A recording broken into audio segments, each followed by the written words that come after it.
Bienvenue chers spectateurs dans cette nouvelle exploration des récits intemporels de la Bible. Aujourd'hui, nous nous concentrons sur l'histoire captivante d'Ésaïe, un prophète dont les paroles résonnent à travers les siècles avec une signification divine et qui a prophétisé sur Dieu même. Né au 8e siècle avant Jésus-Christ, à Jérusalem, la vie d'Ésaïe se déroule sur fond de temps tumultueux, marqué par la menace de l'Empire assyrien et l'appel divin qui allait façonner son destin. Rejoignez-nous alors que nous plongeons dans la vie, les visions et les prophéties d'Ésaïe, un messager profond de Dieu, dont les paroles annoncent l'arrivée de la plus grande figure de l'histoire biblique, Jésus-Christ. Salut à tous, aujourd'hui nous allons parler d'Ésaïe, dont le nom signifie « Dieu est salvation » en hébreu. Il est né au 8e siècle avant Jésus-Christ, à Jérusalem et son appel prophétique a eu lieu vers 742 avant Jésus-Christ. Ésaïe a vécu à une époque où l'Empire assyrien expansionnait vers l'ouest, menaçant Israël. Il a proclamé cela comme un avertissement pour Israël, un peuple sans Dieu. Dans cette vidéo, nous allons explorer l'histoire du prophète Ésaïe. Que la grâce vous accompagne, mes chers amis. Je vous demande de vous abonner à la chaîne et d'activer la cloche de notification si vous aimez la vidéo. Sans plus attendre, plongeons dans le récit d'Ésaïe. La vision d'Ésaïe, le premier événement enregistré de sa vie, est son appel prophétique trouvé dans le 6e chapitre du livre qui porte son nom.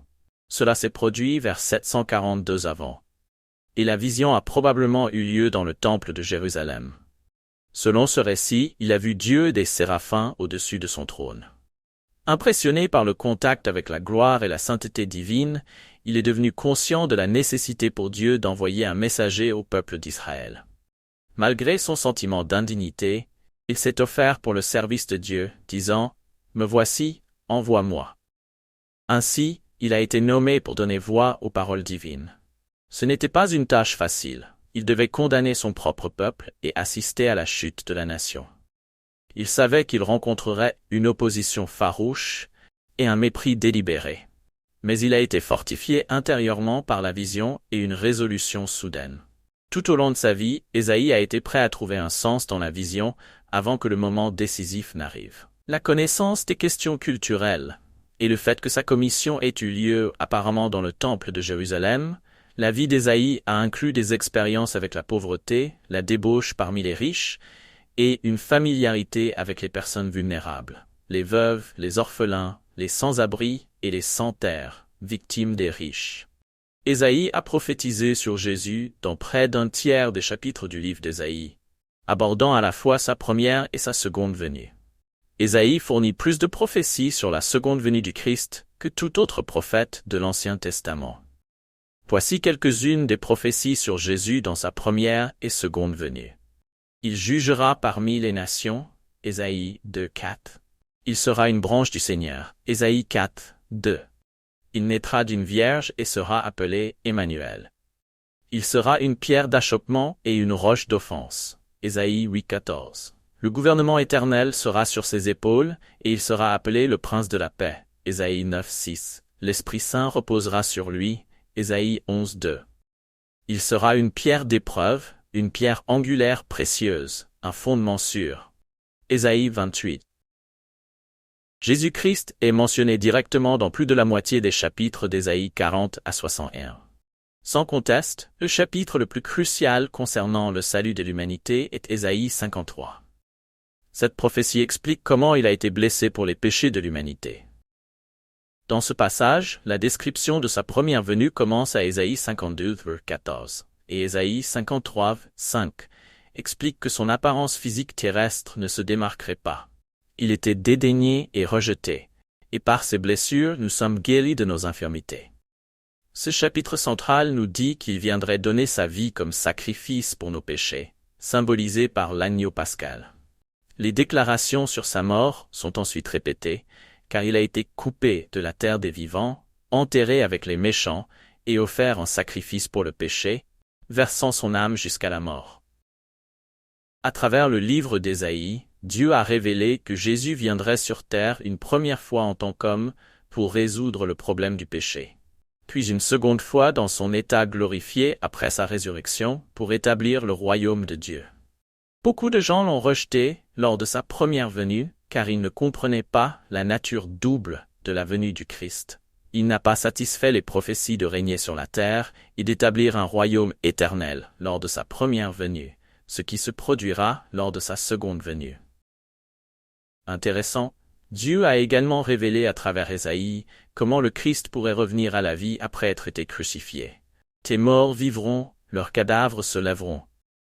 Ésaïe 26:9. Avant l'époque d'Ésaïe, le roi David avait déjà prophétisé sur la mort et la résurrection du Christ. Le dessein éternel de Dieu a été décrit comme un mystère jusqu'à ce qu'il soit pleinement révélé.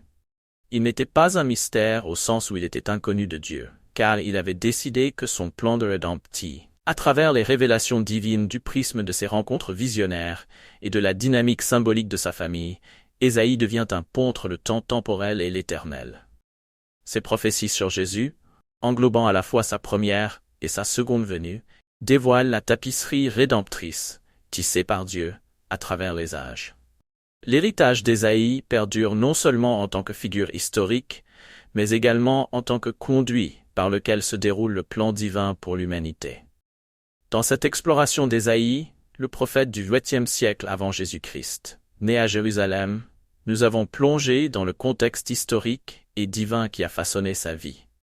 L'appel prophétique d'Ésaïe, marqué par une rencontre visionnaire dans le temple, a préparé le terrain pour son rôle de messager de Dieu pendant l'expansion de l'Empire assyrien. Sa volonté de transmettre les messages divins malgré les défis qu'il connaissait a mis en évidence sa dévotion à la justice et à la righteousness. La vie personnelle d'Ésaïe, reflétée à travers la dynamique symbolique de sa famille, a ajouté de la profondeur à ses messages prophétiques. À travers ses enfants aux noms significatifs, il a souligné les aspects clés de sa prophétie. Ces prophéties sur Jésus, s'étendant sur sa première et sa seconde venue, sont devenues un thème central. Notamment, Ésaïe 53 se distingue en décrivant le sacrifice du Messie pour les péchés de l'humanité. En conclusion, Ésaïe est apparu non seulement en tant que figure historique, mais également en tant que conduit de révélation divine.